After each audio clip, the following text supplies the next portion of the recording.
अज़ीज़ बच्चों, अस्सलाम वालेकुम। आप जानते हैं कि कोविड-19 की तेज़ी की वजह से हमारे स्कूल जो हैं वो फिर एक बार बंद किए गए हैं। तो इस सिलसिले में हमने एक बार फिर से ऑनलाइन और ऑफ़लाइन क्लासों का इनेकाद किया है। लिहाजा आप घर बैठ कर भी अपनी किताबों का अच्छी तरह से फ़ायदा उठा सकते हैं। चूँकि आपकी किताब का हिस्सा नसर जो है इसके करीब करीब 4 मज़ामीन हमने स्कूल में ही पढ़े हैं और इसके अलावा कुछ नज़में भी हमने पढ़ी हैं। मैं चाहता हूं कि हम अब आज गज़लियात की ओर जाएंगे।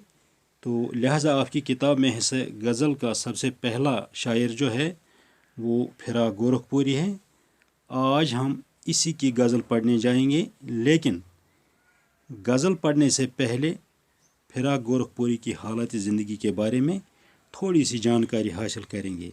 मुझे उम्मीद है कि आप मेरी तरफ तवज्जो रखेंगे।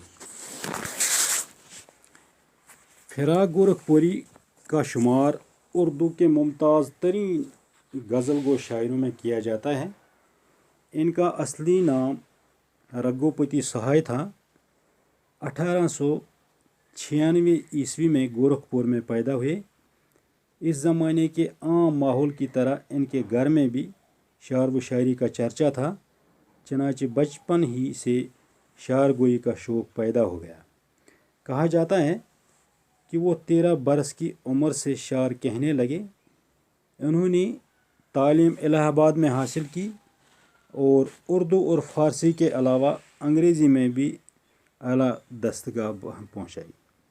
बाद में इंडियन नेशनल कांग्रेस में शामिल हो गए, जेल भी गए। कुछ अरसा बाद अंग्रेज़ी में एमए किया और इलाहाबाद यूनिवर्सिटी में अंग्रेज़ी के उस्ताद हो गए और यहीं से 1959 ईस्वी में रिटायर हो गए। फिराक गोरखपुरी के कलाम के कई मजमे शाया हुए, जिनमें रूही कायनात, रमज़ व किनायात,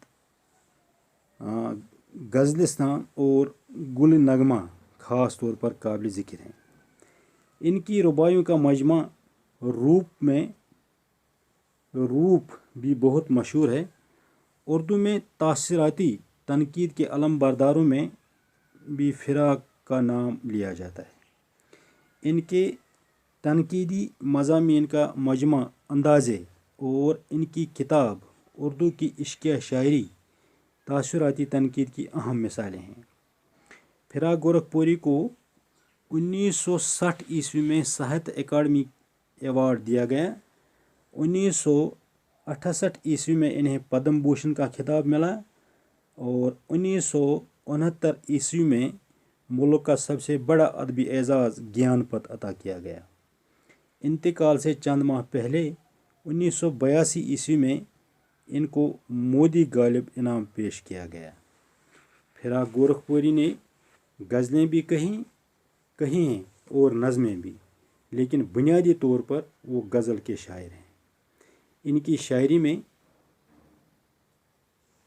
तगज़ुल की ऐसी लताफ़त और दिलकशी पाई जाती हैं जो इस ओहद के दूसरे शुरा में यहाँ नहीं मिलती।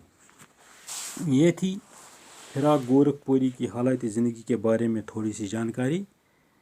इंशाअल्लाह कल हम इसकी पहली गज़ल पढ़ने जाएंगे।